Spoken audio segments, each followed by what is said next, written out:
So I decided to go with a very dark, very obnoxious, very blue look for Mrs. Peacock, in my opinion. She is the most obnoxious character in the entire game. And to top that off, peacocks themselves are also very show-offy and stuff like that. Mrs. Peacock has been married several times. She likes to have attention. She's loud. So I decided to do a look that actually resembled the bird, the peacock bird, in color. All the colors on them just got very loud and very dark. Even the lashes kind of remind me of plumage because they're so glossy and light and stick straight up. So I hope that you enjoy my interpretation of Mrs. Peacock. You can use this look to go with any costume for this Halloween season that has blue in it. Even if if you're going as an animal or if you want to go as a peacock or whatever. Even if you're going as a pirate, I think this could resemble the Dark Lagoon. You can always add some more black, more glitter. Gold hoops instead of these for a pirate, an eye patch, whatever. So there's a lot of fun things that you can do with this look for Halloween, I think. So I hope you enjoy and thank you for watching. To start on the look, I've already taken the 100% pure organic coffee bean eye cream. Now I'm going to take the All Natural Face Magic Vegan Eyeshadow Primer, and we're going to place this all over the lid and up to the brow bone.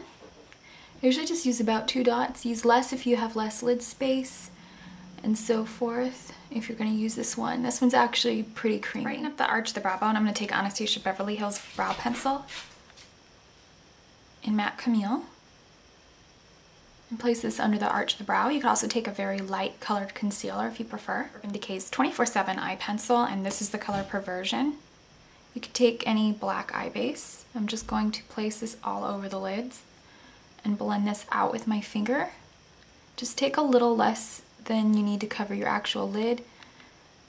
Personal favorite pigments from Sugarpill. I know this is a bit much for some people, but this is, and we're gonna toss it. This is Sugarpill's Royal Sugar, which is, I think, the very first Chromalust I ever bought. And it's just a really bright, beautiful blue with a light blue sparkle. I'm gonna take my Pumpkin Poppy Cosmetics Foiled Again Mixing Medium, and we're gonna get this on the Dyeing Tool 771, just a drop of that.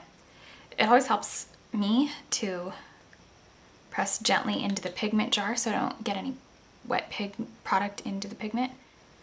And then I'm just going to place this all over the eyelid. I like to take a dry layer of pigment just to enhance the glitter.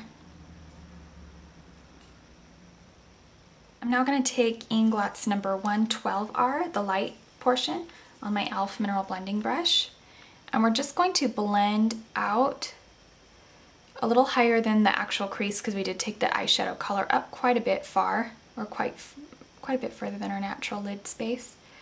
I'm just going to blend that out a little bit. The Samantha Chapman Real Techniques Deluxe Crease Brush. I'm going to go into the 111R. I'm going to do a blend of the light shade and the medium shade. And we're going to buff out the brow bone. That's number 68, which is just this really pretty bright blue on the e.l.f. Mineral Blending Brush.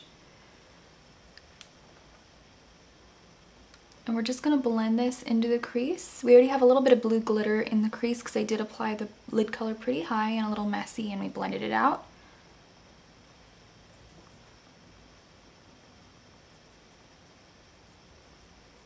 Inglot colors are so pigmented, so sometimes you have to flick out your brush and keep on going. And then I'm going to take Inglot's number 42, which is a purple with blue sparkle. And I'm just going to take this and add it to the deep socket and a little to the outer corner.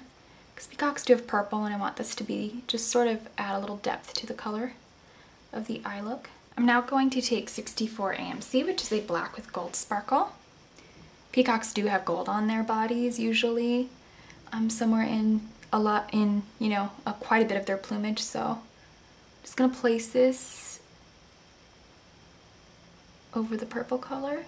Waterline, I'm going to take Inglot's 85, which looks like this, and we're going to take the Urban Decay 24/7 eyeliner in Grafitti.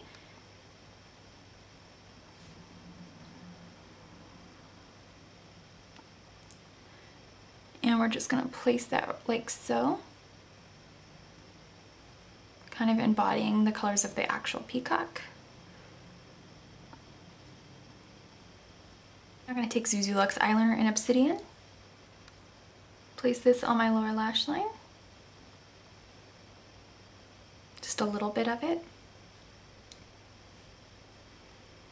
I'm now going to take 491 DS, which is just a little bit more purple than 482.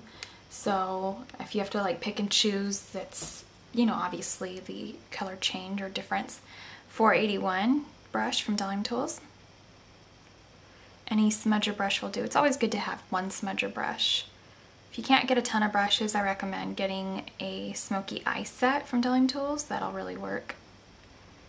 I'm just going to blend that through on top of Obsidian. Place through a lash lining tool, and we're going to place this on our upper lash line.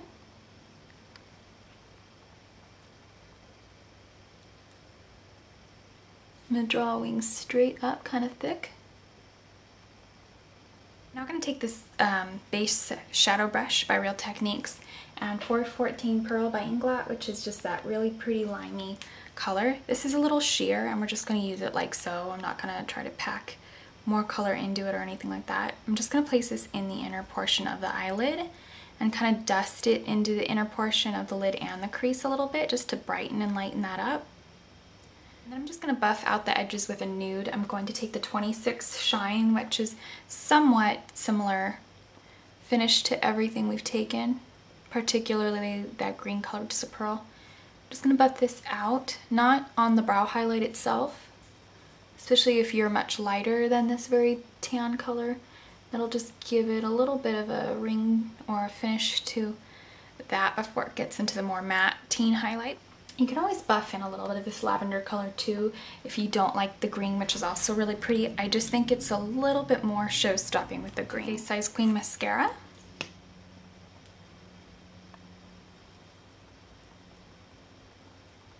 And we're just going to place this on the lashes and pull them up. So for lashes, I do have a couple pairs here.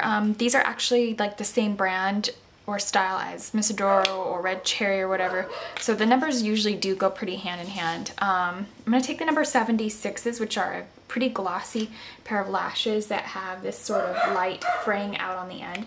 You could always take the Red Cherry, the Cara number 5s as well. I actually took a very similar pair, the Miss Adoro number 5s for Professor Plum. And so these are a very obvious spiky long lash, so I want something a little bit more smoother, more like plumage like these. So we're done with the eye look. I'm now going to take the Inglot Cream Foundation in number 25. I really like the bottle in this. It's really cute and slim, so looks like this. The shade range is actually a lot better than the YSM, which is the Young Skin. This one's also a little bit creamier, so I can't wait to use this a little bit more and then I'll review it for you guys. This one's definitely wetter and pretty. I love the way this one looks on camera. I always like them when they look kind of like HD, embossed, glowy on camera. Or underneath the eyes, I'm going to be taking the Ben Nye Banana Luxury Powder. I like this, I think, more just underneath the eyes in lieu of using like an eye brightening concealer, because concealers and cream products right under the eyes tend to crease up on me. The Too Faced Chocolate Soleil Bronzer, which is that matte bronzer right here. And I'm just going to buff on my bronzer.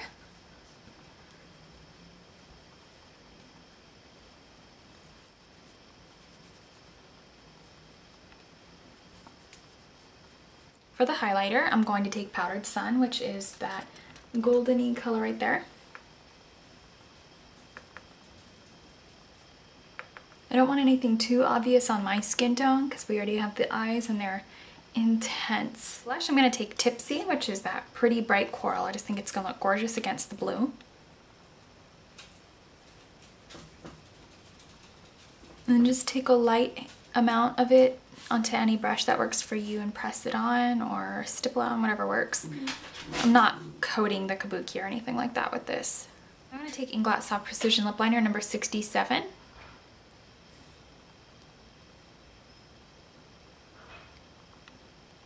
My OCC Lip Tar in Digitalist. I don't take this a lot. I just got it. It's the new packaging, but the tube came to me like wrecked, so I just don't take it a ton.